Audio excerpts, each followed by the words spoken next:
There you go. Quite sure. Recording in progress. Okay, so we had the following. What does allyship mean to you? So I'm gonna speed through. Compassion, empathy, and action. And intersectionality was certainly in there for sure. So it's about thinking about what the individuals with lived experience from their own voices, with your active listening ears on, would need from you. And the compassion, empathy, and action is that action with a capital A. So it's nothing without the action that follows that knowledge and understanding. There was a bit of a chat around being silent is being complicit. I think I might have sort of paraphrased that. Those are my words, but along that. So you're no ally if you're just nodding and understand. If you're not speaking out and up, also from the position of being informed, then you're not an ally. There was a good talk around it's not the discriminated against person's job to do the work. That's the, so if it's racism, it's white folk and onwards, and that there was a need to embrace the feeling of personal discomfort as an ally, and that it can be, and I'm, this is a particular room, so I'll use the social worky words, but it can be micro, meso, and macro because it is personal, cultural, and structural. So it's about connecting in and around where you can and where is meaningful to you, and then doing the work within any and or all of those arenas.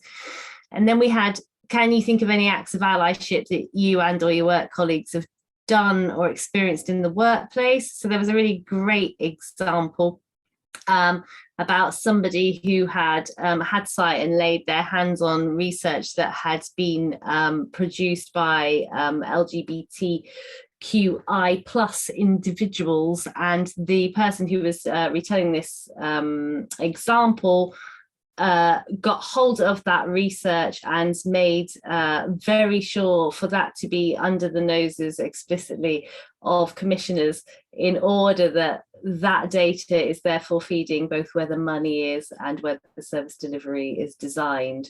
So allyship in action in the workplace. There were other numerous examples, but we are very limited for time. I gave an example about what I haven't done. So in a sea of doing quite a lot of stuff, what I haven't done is challenge where the individual that I need to challenge is uncomfortable because they are fearful. So I have a bit of a stumbling block around. So I was giving examples of, I'm quite happy to challenge the chief exec, or, I'm quite happy to challenge exec directors because they're comfortable in their lofty position. Where I'm finding it difficult to challenge is where the individual is fearful of getting it wrong and fearful about that impact on their work and their role. And I haven't quite worked out how to do that. So I'm conceding, and I'm seeing stuff happen that I'm really uncomfortable with because I don't quite know how to get around the person's fear. And I'll do number 3 because it was dead easy, because an individual in the group summed it up beautifully. So number 3 was, what do you think are the hurdles and barriers to discussing allyship within local authority social services departments? And the answer is local authority social services departments are institutionally racist, they're not interested, and there's no cost savings in it for them. The end. Thank you. Thanks very much, Danielle. Fairly subtle as a train crash approach to number 3, which I would share, but not necessarily say at meetings. Anyway, we're outside of work setting, and that's why one of the reasons I chose this to do it in. So group 2, which I think is Layla. Yes, so I didn't prepare the same way as Danielle. I should have taken notes, but I'm going to try and remember some things, and if anyone wants to jump in, then please do. So we had the same 3 questions. So for the first question, what does allyship mean to you? We got really into the topic of the idea of putting your head on the chopping block and getting yourself open to having a negative response, whether that can be in terms of your reputation at work, or in terms of sometimes even your physical safety, and what it means to push through also that fatigue that was mentioned in the interview, and appreciate that if you feel like a particular topic has been exhausted, then imagine what it's like to actually be that person that's going through that all the time. Other things with that we spoke about, again mirrored by Danielle's group, being comfortable being wrong and not letting the ego get in the way, and needing to be the best ally in the room, and being comfortable with saying something and owning your own ignorance. And then with the second question, active allyship, actually one of the members in my group has been part of creating an entire framework for allyship training and reflection, which is now spread across the entire council. So that was a very big demonstration of allyship, which is incredibly positive. I need to know who that is. Sorry, wait, Neil, you were muted. We know who that is. Well, it was news to me, so it's good to hear about.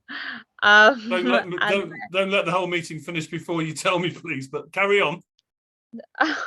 And then I also, similarly to Danielle, gave an example of something I could have gone differently, in terms of when you're challenging behaviours within your peers, but you don't know the correct mechanism to take that further, or maybe you don't feel confident enough in your position at work to bring that forward. So we had a lot of discussions around the difficulties of challenging behavior, particularly when it's subtle and humorous, and for a lot of people, knowing the correct language used and the definitions of what, for example, racism even entails, to know what constitutes as something that is severe enough for somebody to be dismissed, or somebody to be, I don't know, formally reprimanded in some way. So knowing how to match the severity of the action with the action that you should take. And then the final question with, what do you think are the hurdles and barriers to discussing allyship? There are a lot of different points to this. One of the main ones was the softening and corporate nature around discussions of allyship, and it becoming a tick box exercise for people, particularly around training that's being implemented. We discussed, let me look at, did I create any? Oh, we looked at also if there are difficulties in the service itself in terms of the representation within the service, and how can you bring forward those conversations when any implicit racist language is centered around some individuals working. But so we use the example of agency staff, and how agency staff tend to be more BME, but then the difficulties that go along with that in terms of your access to the benefits of being a permanent member of staff, and challenging not only those behaviours but also the structure around that. And it was also spoken about the panels as being an issue when you're looking at, for example, lack of success in non-white colleagues, and or two behaviours that have been exemplified by one white colleague and one non-white colleague, and looking at the panels that are making those decisions, and how do you go around challenging that when the people that are addressing the issues don't have as good an understanding as they could. Those are some of the main points. I think you've got a pretty good memory for not having written it down. Thank you very much. If I had a good memory like that, I'd be really pleased, Layla. So, Duke, group 3, please. Thank you. I think you guys have covered everything, almost everything that we covered, really. So really, just the themes again is about the difficulty maybe of those who are living in a predominantly white area to actually recognise their white privilege. So I think that's quite profound, actually, when you think about it. And there are opportunities to learn from others, maybe to move, to go out of that comfort zone, to experience that. So that's important to think about as an opportunity to learn. Obviously, there's that focus around what allyship really means, and the fact that actually, it wasn't really a part of our training. I'm sorry to say, but when I started learning about social work, we talk a lot about anti-discriminatory practice, anti-oppressive practice. And when I read some of those lecturers, and one of them I'm in contact with at the moment, she's a white person who's very well versed in anti-discriminatory practice, anti-oppressive practice. But more so is that this concept of allyship wasn't there, and I think this is where we need people to lead on, to support us, to understand, like yourself, Neil, and others, to actually really help us to have safe spaces to have these conversations. Now, we talked about maybe looking at addressing that in our training offer. Maybe that's something that we can do. I know when I was at BCP 8 months ago, that was being reviewed, but I'm not sure whether that whole notion of allyship is being incorporated. Best not to ask at the moment, I think. Right. Okay. Well, certainly, I think this is an area that will grow. And I think the best people to lead the way are our white colleagues. It's not actually our black colleagues to talk about whiteness. It's coming back to one of the participants who said, actually, I've got so much to learn, and it's about learning about our whiteness. It's about owning that. And I think it comes back to the main point, the point earlier, I think that you mentioned about, or was it Adrian who mentioned that his black colleague said, look, you have to own your whiteness. You have to really own it. And that is so profound, so maybe that's the next phase of our cultural revolution around Black Lives Matter, is that we're waiting for our white colleagues to lead the way in allyship, on being an ally. I did share a personal experience of mine, being a coloured but person, but also being a man, having an intersectional approach, and I had the opportunity to go for a job. I had much more experience than a lot of people that were thinking of applying, and there was one particular black colleague who I knew through my BASWA network, and I had a lot of respect for her, and I thought, she doesn't have enough experience, and I thought about it, and I thought, actually, I don't need to go for it. I'm quite happy where I am. But I think the more important thing about this is that she's a wonderful person, and she'll be a great person for the role. So I abstained, and we talked about it afterwards, and I told her, and she was grateful. But I'm more grateful for both coming out of it thinking, actually, I didn't have to participate in this male kind of progression, this thinking that I can just simply be better than someone else, that I have this privilege, as a male person. I don't have to subscribe to that. and I don't want to. So it's being intentional about it. So that kind of structural thinking is really important. And she's a great person, you know. So it's about also thinking about values, and she's now my manager, you know, and I am really grateful that she is, you know. And for the first time, I've got a Black woman for my line manager. Thanks for that, Duke. Appreciate that. So I know we're well over time, which I thought we would do. And those who have had to go, I think, have gone. But anyone else obviously just need to get some food, which they didn't get at 6 o'clock.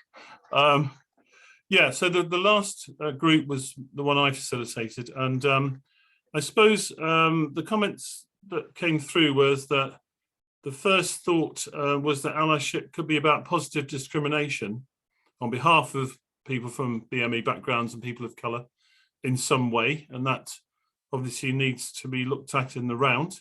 But that's kind of the kind of overall feeling. There was some difficulties for people who are newer to allyship and what it means. And a point that was made was that, does everyone feel the same in the group of people overall who are being the allies going forward, you know, under that umbrella, as I usually put it. So that's why clarity and kind of understanding is important, really, because you're not sure if you're doing the right thing, and if you don't check it out, you might think this point's been raised before. Adrian said that in his church group, that, you know, he didn't understand why those people of colour in his church were pretty resentful about how much help was being given to Ukrainians, and that's an example, really, I suppose. That's all. So the other things were, you know, the sort of things about, well, what do you wear when you go out? And the privilege aspect of, you don't even think about it. If most white people don't think about it, some others might have to think about it. And there's just one example someone gave. There are plenty of others. And as one person gave an example of African Caribbean paramedic involved in the mental health act assessment, who stepped in and dealt effectively with the patient who was from a similar background, and the others in the assessment were grateful for that. And it was teamwork, and it was about being allies for the patient, but the discussions didn't have to happen right then and there as to who, oh, you should be the right person to do it, which is a classic for some teams that I've come across over the years. Oh, that's an African Caribbean person, I'm sure you need to be the right person to do this, you know. But there wasn't that discussion. It was just, she did it, and it was instinct, and that's as good as it gets, really, when it comes to trying to deal with a situation that's tricky. That's just an example of allyship.